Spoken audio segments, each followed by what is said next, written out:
See, women think they always got to be in the mood. That's part of the problem. And that's how they feel about food, right? Like if they're not in the mood for it, they ain't got the taste for it, they don't want it. Girl, just put something in your mouth. And take that same approach to sex. Just put something in your mouth. Okay. Everything you eat ain't got to be a culinary experience, and every time you have sex ain't got to be the best you ever had. Okay. You got to eat to live, and you got to have sex to keep your husband, okay? Don't nobody care nothing about your mood. Don't nobody care nothing about that. Just think about how good your husband is. Think about how good he take care of you in the house and the kids and all of that. If he don't do that, then I'm not talking to you. That ain't enough to kind of get you going a little bit. You can't think about everything. Ain't about emotion. Sometimes you gotta logically think about, this is what I gotta do. Put that on your to-do list. I know it don't sound romantic, but you ain't gotta tell your husband that. But you put that on your to-do list. And if the night is winding down, you realize you ain't got the bandwidth to do this, that, wash them clothes, help with the homework, put the dishes in the dishwasher, run the dishwasher, cook dinner. Something got to be taken off that list, baby. But sex is paramount. It reigns supreme, and I don't care about your mood. You don't tire yourself out during the day to the point where you can't take care of your husband at night. No. What's more important than taking care of your husband? But I ain't got no man, though. Oftentimes, we're so quick to say what we will and won't do, especially for our significant other.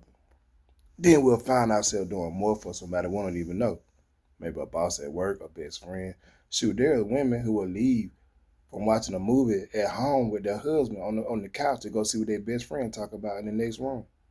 There are women who will leave their job and go run some errands for a family member, not even directly related to them, just for the simple back of promise of money or some type of favor in return. But as soon as your husband requests something, your man requests something, then there's always other obligations or something you feeling emotionally or mentally. But the whole crash out become when that man cheat or when that man get tired and decide he want to leave and really dissolve himself from the situation that he in that's making him ultimately miserable. Now, this ain't nothing got to do with sex. A lot of stuff come about where, maybe the woman is going through something medically, but then communicate it.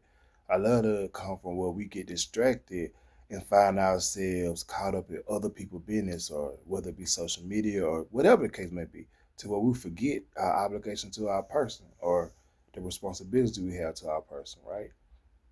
I mean, ain't nothing she said wrong, but I know there's going to be some people in the comments, especially women, uh, fighting against what's being said. But my thing is, that's what this post is for. Comment your thoughts. I want to see. Look, let's have a dialogue in the comment. Let me know what you think, cause I'm interested to see how this is, what people think. Maybe the men disagree, and maybe the men agree. Nah, I know they're gonna agree. Don't mean look. We listen. There are men out there who look at their wife as the apple of their eye, and the only person they want is her. But when they come requesting that that intimacy, I get it. You can't do it all the time because of certain obligation. But when they come and requesting that and telling you, baby, I need you. I got the pressure I need to let off. Cause he'll jump and do everything you want him to do. Why you can't do the same thing in return? Let me know what y'all think though.